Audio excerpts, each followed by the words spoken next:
ओम शांति। इस बेहद ड्रामा के अंदर हर आत्मा का विशेष पार्ट है, लेकिन सबसे श्रेष्ठ पार्ट कहो जो पद्मा पदम भाग्यशाली आत्माओं को प्राप्त हुआ है, वो है भगवान के रथ बनने का पार्ट, जो हमारे प्यारे ब्रह्मा बाबा को प्राप्त हुआ और हम सब के दिलों की जान प्यारी गुलजार दादी जी को प्राप्त हुआ, जिन्होंने लंबे लंबे समय तक इस पार्ट को बखूबी निभाया। हम ये अंदाजा लगा सकते हैं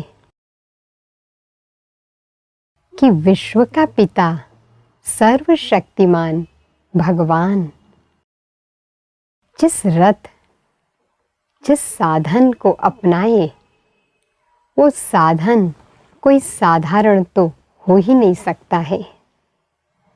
वो जरूर असाधारण और अनेक विशेषताओं से भरा हुआ रहेगा।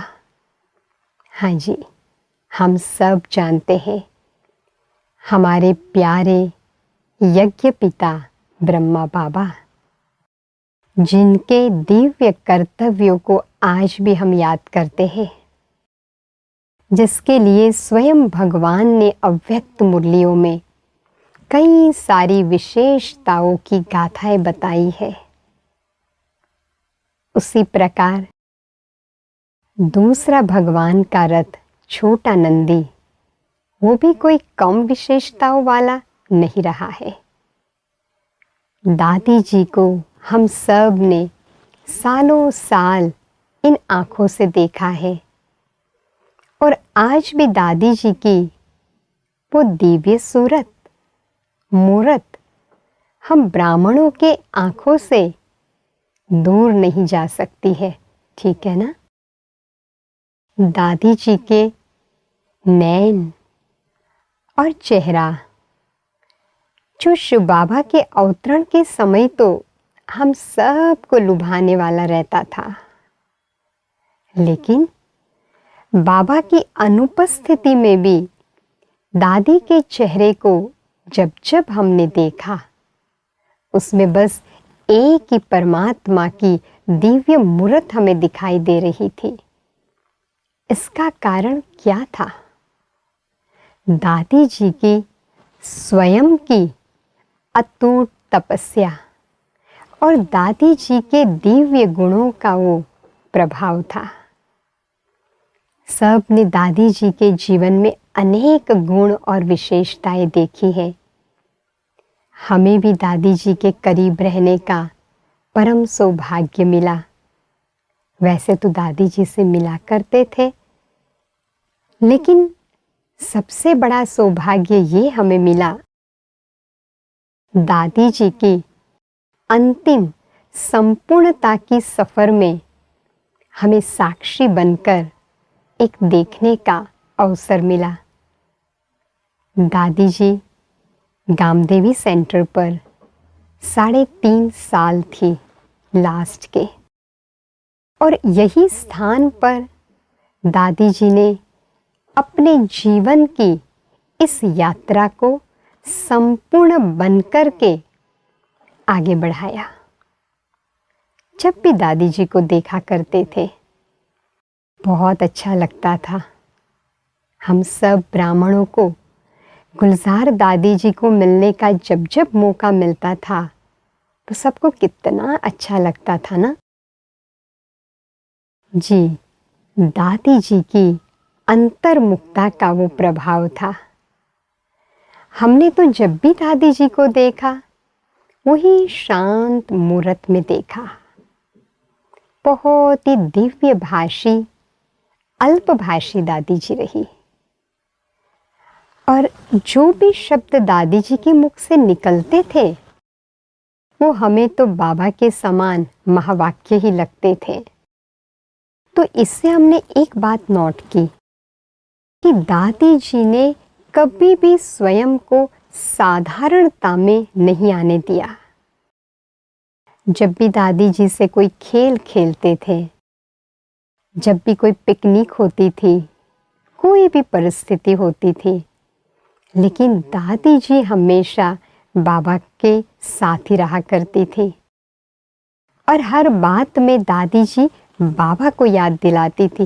देखो, बाबा ऐसा कहते हैं, बाबा ने ऐसा कहा है। हमने दादी जी को देखा, सबसे बड़ी विशेषता जो दादी जी को सबसे अलग कर देती थी वो थी उनके संस्कारों की रॉयल्टी।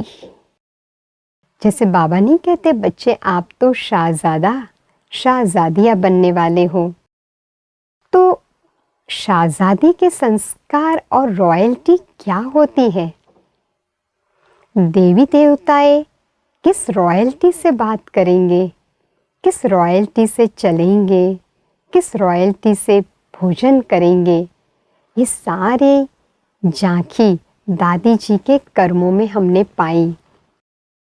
जब भी दादी जी बात करती थी, बहुत मधुर भाषा में, हमने कभी भी किसी को भी दादी जी के द्वारा बड़े आवाज में बोलते हुए नहीं देखा है। कभी कभी तो ऐसे भी बातें होती थी कि मान लो किसी की गलती हो गई। एक बार की घटना है कि दादी जी के आसपास सेवा करने वाली बहनें होती थी। एक बहन से कोई गलती हो गई, तो जो नियमित ड्यूटी वाली बहन थी वो आएगी और दादी के काम में गलती होगी तो नेचुरली वो आवाज से उसको बोलेगी। जैसे ही वो आई और उसने बोलना शुरू किया, दादी जी ने तुरंत कहा, नहीं नहीं, उसने नहीं किया है, मैंने उनको ऐसे बोला था, उसकी कोई गलती नहीं है। हम तो देखते रह गए। दादी जी ये पसंद नहीं करती थी कि कोई एक व्यक्ति दूसरे को आवाज से भी बोले, चाहे उसकी गलती भी क्यों न हो। बड़े प्यार से दादी जी बोलती थी। एक बार की बात है कि किसी आत्मा से बहुत बड़ी गलती हो गई थी, तो दादी जी को बताया कि दादी जी अभी तो आपको इसको बोलना पड़ेगा, इतनी बड़ी गलती हुई है। दादी जी ने कहा, ठीक है, मेरे पास भेजो। जब वो आत्मा दादी जी के पास गई तो सबने सोचा कि इतनी बड़ी गलती है तो दादी जी आज तो उसे ठीक से बोलेगी। दादी जी ने आते ही बड़े प्यार से मुस्कुराया, बाबा की याद में दृष्टि दी और कहा, देखो, आपसे जो जो गलतियां हो गई है ना, अब बाबा के कमरे में जाओ, बाबा को बता दो, लिख दो, और आगे से ऐसी गलती कभी ना हो उसकी प्रतिज्ञा करना। बड़े प्यार से उनसे बातें की। सब देखते रह गए। फिर दादी को कहा, दादी आपने कुछ बोला नहीं? दादी जी ने कहा, वो तो बाबा जानते हैं ना उसने क्या गलती की है, और वो बाबा से माफी मांग लेंगे। कमजोर आत्मा को हमें जोर से बोल के और कमजोर नहीं करना है, उसे शक्ति देनी होती है। तो ये थी दादी की महानता, क्योंकि दादी जी के मुख से हमने कभी भी साधारण शब्द भी नहीं सुने हैं। कोई छोटी व्यक्ति हो, कोई बड़ी व्यक्ति हो, कोई गुणों वाली व्यक्ति हो या अवगुण वाली व्यक्ति हो, दादी जी हरेक को समानता की नजर से, अर्थात ऊंची नजर से देखा करती थी। और हमेशा दादी जी को हमने मौन में पाया। अंतर्मुखी रहा करती थी दादी जी, क्योंकि वो बाबा से हमेशा जुड़ी रहती थी। हमने अंतिम 3 सालों में दादी जी को देखा, कैसे दादी जी ने अपनी यात्रा को धीरे धीरे धीरे संपन्नता की ओर ले गए दादी जी। शरीर के हिसाब किताब तो थे, फिर भी अशरीरी बनने की स्थिति दादी जी की इतनी वंडरफुल थी कि जिस स्थान पर, जिस फ्लैट में दादी रही थी, वो तो पूरा जैसे सूक्ष्म वतन बन गया था। डॉक्टर्स आते थे, दादी जी सबसे मिलती थी, कैसे हो, ठीक। बस दादी जी के ये दो ही शब्द उसको एनर्जी दे देते थे। धीरे धीरे दादी जी ने अपनी वाणी को समेट लिया, क्योंकि वो संपन्नता की ओर जा रहे थे।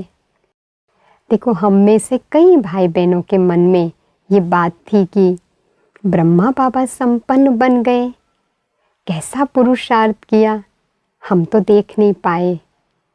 लेकिन बराबर वैसा ही पुरुषार्थ बाबा के दूसरे रथ ने किया, दादी जी ने।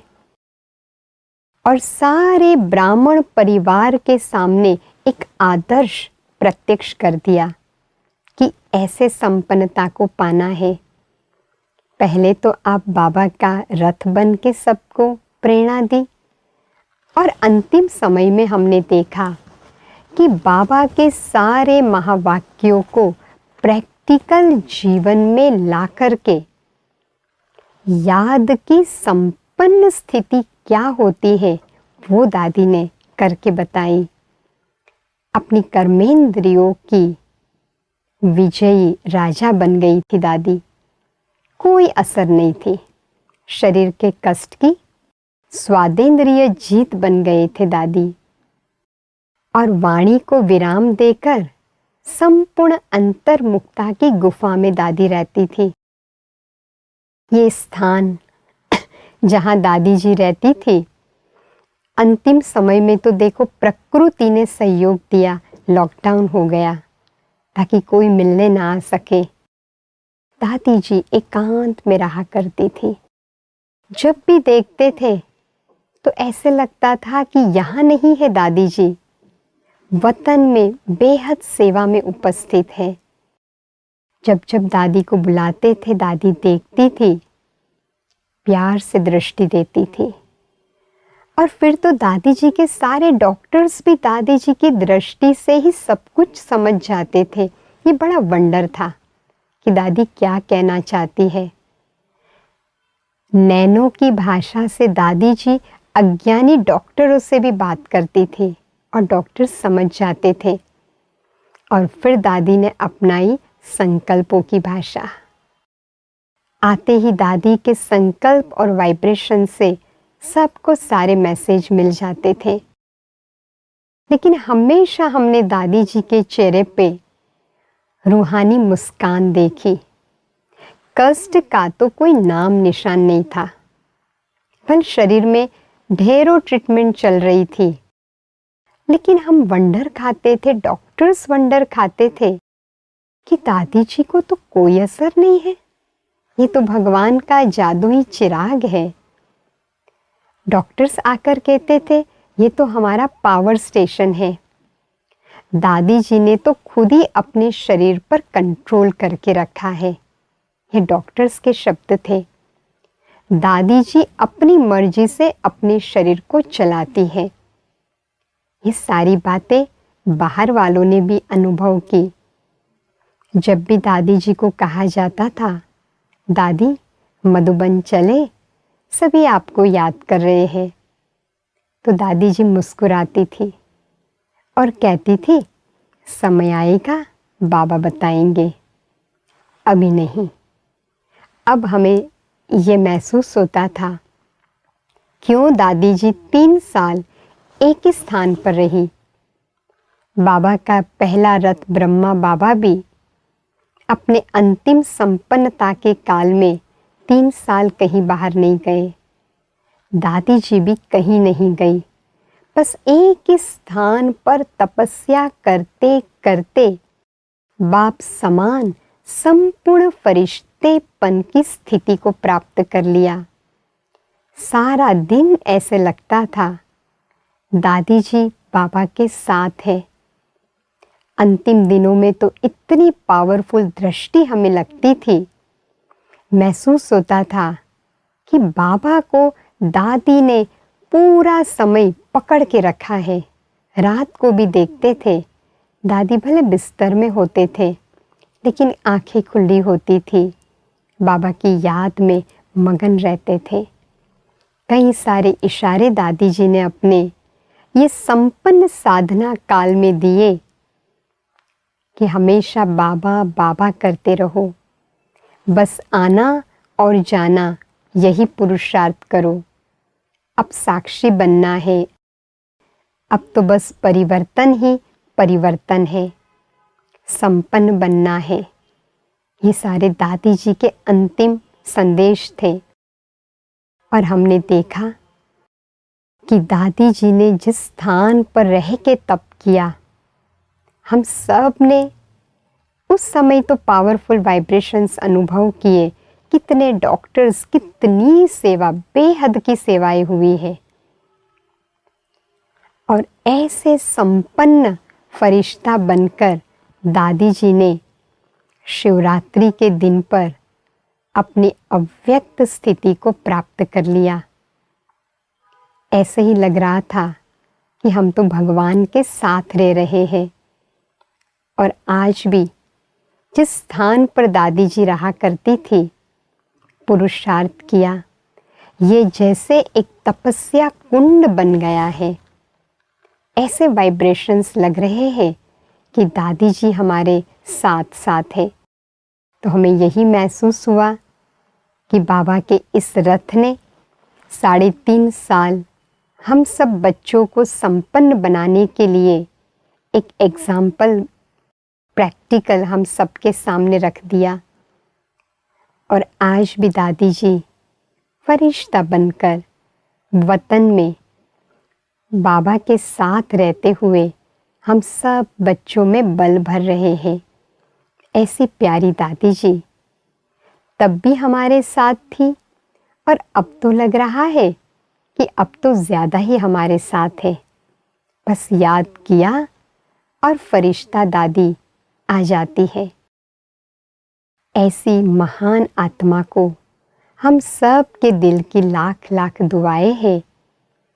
और इतनी पालना का रिटर्न हमें देना है, दादी जी के समान पुरुषार्थ करके, संपन्न बन करके।